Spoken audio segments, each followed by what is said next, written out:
April 1 నుంచి Aarogyasri hospitals లో ఎన్టీఆర్ వైద్య సేవలు నిలిపేస్తున్నట్టుగా ప్రైవేట్ హాస్పిటల్స్ అసోసియేషన్ అధ్యక్షులు డాక్టర్ విజయ్ కుమార్ వెల్లడించారు. 3,000 కోట్ల రూపాయల ఆరోగ్యశ్రీ బకాయిలను వెంటనే చెల్లించాలని డిమాండ్ చేస్తున్నారు. యూనివర్సల్ హెల్త్ స్కీమ్ను స్వాగతిస్తున్నామని, ప్రజలకు లబ్ధి చేకూరే పథకాలకు వ్యతిరేకం కాదంటున్నారు.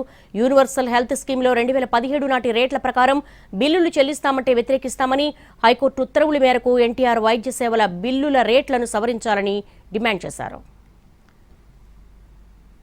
ప్రైవేట్ హాస్పిటల్ అసోసియేషన్ ఆశా అధ్యక్షులు డాక్టర్ విజయ్ కుమార్ తో మా ప్రతినిధి శ్రీనివాస్ ఫేస్ టు ఫేస్.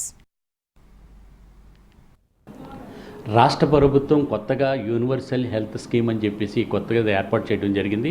దీని ప్రకారంగా కూడా ప్రతి లబ్ధిదారుడికి 20 లక్షల రూపాయల వరకు కూడా వైద్య సేవలు చేయించుకునే అవకాశం ఉన్నది. అయితే ప్రస్తుతం ఆరోగ్యశ్రీకి సంబంధించి 3,000 కోట్ల రూపాయల బకాయిలు ఉండగా ప్రభుత్వం ఈ స్కీమ్ని ప్రవేశపెడుతున్న తరుణంలో ప్రైవేట్ హాస్పిటల్స్ అసోసియేషన్ ఏ విధంగా స్పందిస్తుంది అనేది మన దగ్గర ప్రైవేట్ హాస్పిటల్స్ అసోసియేషన్ అధ్యక్షులు విజయ్ కుమార్ గారు ఉన్నారు. డాక్టర్ విజయ్ కుమార్ గారిని అడిగి తెలుసుకుందాం. సార్, ఈ ప్రభుత్వం కొత్తగా యూనివర్సల్ హెల్త్ స్కీమ్ పెడుతుంది. దీనివల్ల మీరు దీన్ని ఏ విధంగా స్వాగతిస్తున్నారా? సార్, ప్రభుత్వం ప్రజలకి ఉచితంగా ఏ స్కీమ్ పెట్టినా మా వంతు సహకారం అందిస్తానికి సిద్ధంగా ఉన్నాం. కాకపోతే ఈ స్కీములో మొత్తం అందరూ లబ్ధిదారులే అంటున్నారు. కాబట్టి ఎప్పుడో 2017లో పెట్టిన రేట్లు పెట్టి మీరు అదే స్కీమ్ని అందరికీ ఉచితంగా అందించాలంటే ఏ విధంగా సాధ్యం? కాబట్టి ఈ రేట్లు రివైజ్ చేయాలని చెప్పి మేము గవర్నమెంట్ వారిని కోరటం జరిగింది. అదేవిధంగా హానరబుల్ హైకోర్టు వారిని కూడా అప్రోచ్ అవ్వడం జరిగింది. హైకోర్టు దాని మీద ఒక డైరెక్షన్ ఇచ్చారు, ఈ రేట్ల గురించి చూడండి, వీటిని సంగతి ఏంటి అని. ఇప్పుడు వరకు దాని మీద ఒక మీటింగ్ జరగడం జరిగింది, కానీ దాని మినిట్స్ ఆఫ్ మీటింగ్ కానీ దాని తర్వాత దాని యొక్క సారాంశం ఏంటి కానీ గవర్నమెంట్ మాకు ఏం తెలియచేయలేదు. కాబట్టి ఈ రేట్లు ఫైనలైజ్ అవ్వకుండా ఏ విధంగా ఫైనాన్షియల్ బిడ్డింగ్కి వెళ్తున్నారు అనేది మా ఆందోళన. కాబట్టి ముందు ఈ రేట్లు సరిగ్గా ఫైనలైజ్ చేసిన తర్వాత మనం ఈ స్కీమ్కి వెళదాము అనేది ఆశా తరపున మేము గవర్నమెంట్ వారిని కోరటం జరుగుతుంది. అంతేకాకుండా ఎప్పుడో మాకు అక్టోబర్ నెలలో ఏం చెప్పారంటే మొత్తం బకాయిలన్నీ చెల్లించేస్తాం, వన్ టైం సెటిల్మెంట్ అని చెప్పడం జరిగింది.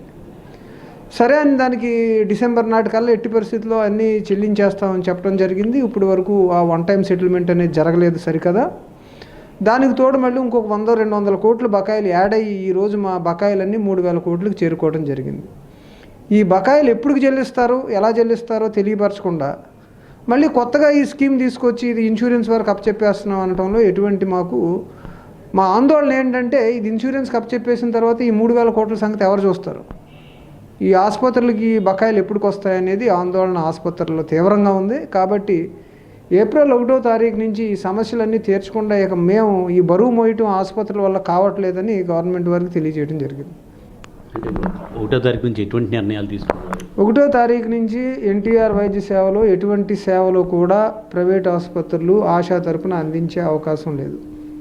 కాబట్టి దానికి తగిన ఏర్పాట్లు చేసుకోమని ప్రతి డిస్ట్రిక్ట్లో కూడా డిస్ట్రిక్ట్ కోఆర్డినేటర్లకి తెలియజేయడం జరిగింది. సో గవర్నమెంట్ ఆసుపత్రుల్లో కానీ మెడికల్ కాలేజీల్లో కానీ ప్రత్యామ్నాయ ఏర్పాట్లు చేసి ప్రజలకు ఎటువంటి ఇబ్బంది కలగకుండా చూడమని ఆల్రెడీ ఇది తెలియజేయడం జరిగింది. ప్రధాన డిమాండ్ 3,000 కోట్ల రూపాయలు మాకున్న బకాయిలు ఏదైతే మొన్న డిసెంబర్ నాటికి వన్ టైం సెటిల్మెంట్ ద్వారా చెల్లించేస్తా ఉన్నారో వాటిని చెల్లించమని అడుగుతున్నాం. అది ముఖ్యమైన డిమాండ్. 2, మనం యూనివర్సల్ హెల్త్ స్కీమ్కి వెళ్దామన్నప్పుడు ఎప్పుడో 2017 నాటి రేట్లు పెట్టుకుని అదే వైద్యం అందరికీ అదే రేట్లలో అందించాలంటే అది సాధ్యపడదు. కాబట్టి ఆ రేట్లు రివైజ్ చేయమని అడుగుతున్నాం. రివైజ్ చేసినప్పుడు మీరు ఆ రేట్లకి ఏ విధంగా అరైవ్ అయ్యారో ఒక సైంటిఫిక్ పద్ధతిలో అరైవ్ అవుదాం, దానికి మమ్మల్ని కూడా కలుపుకుని వెళ్ళండి అని అడుగుతున్నాం. ఈ 2 ప్రధానమైన డిమాండ్.